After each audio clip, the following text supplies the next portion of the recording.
अटकेनंतरही राजेंद्र हगवणेचा उद्दामपणा कायम. हगवणेला पश्चाताप नाहीच. सुनेच्या आत्महत्येनंतर पश्चाताप होतो का? पत्रकारांच्या प्रश्नावर हगवणेनं नकारार्थी मान हलवली. वैष्णवी हगवणे मृत्यू प्रकरणी सासरा राजेंद्र हगवणे आणि दीर सुशील हगवणेला अटक.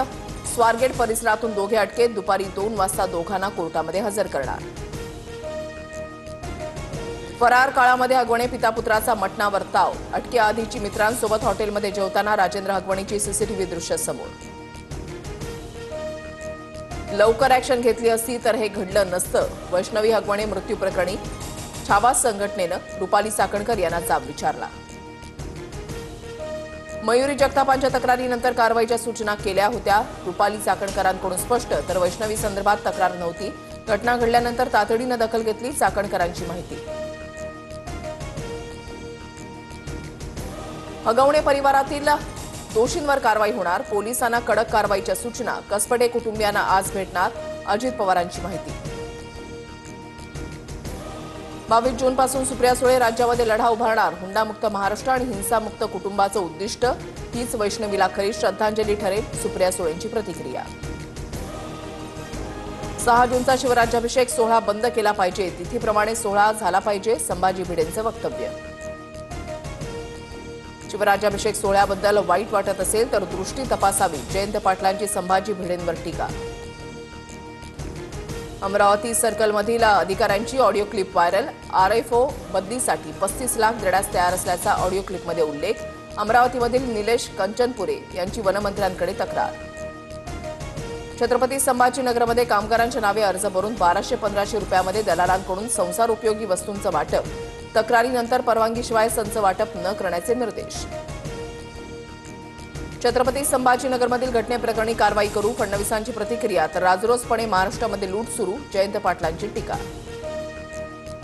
मुंडेंकडून काढून घेतलेलं खातं अखेर छगन भुजबळांकडे. मंत्री छगन भुजबळांकडे तिसऱ्यांदा अन्न आणि नागरी पुरवठा खातं.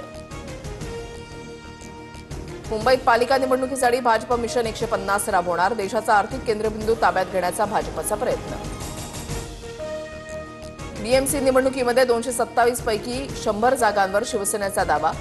माजी नगरसेवकांना सज्ज राहण्याच्या शिंदेच्या सूचना. शिवसेनेकडून 70-75 संभाव्य उमेदवारांची तयारी. सूत्रांची माहिती. ऑपरेशन सिंदूरबाबतच्या खासदार शिष्टमंडळामध्ये प्रियांका चतुर्वेदींची निवड. ठाकरेंना अंधारात ठेवून चतुर्वेदींनी परस्पर स्वतःची वर्णी लावल्यानं ठाकरेंचा नाईलाज. बीडमध्ये पवनचक्की प्लांटच्या परिसरामध्ये गोळीबार. एकाचा मृत्यू. चोरीच्या प्रयत्नानंतर सुरक्षा रक्षकानं गोळीबार केल्याची माहिती. भारताचं शिष्टमंडळ पोहोचण्याआधी रशियामधील मॉस्कोमध्ये ड्रोन हल्ला. ड्रोन हल्ल्यामुळे मॉस्कोमध्ये शिष्टमंडळाचं विमान रात्री उशिरा उतरलं.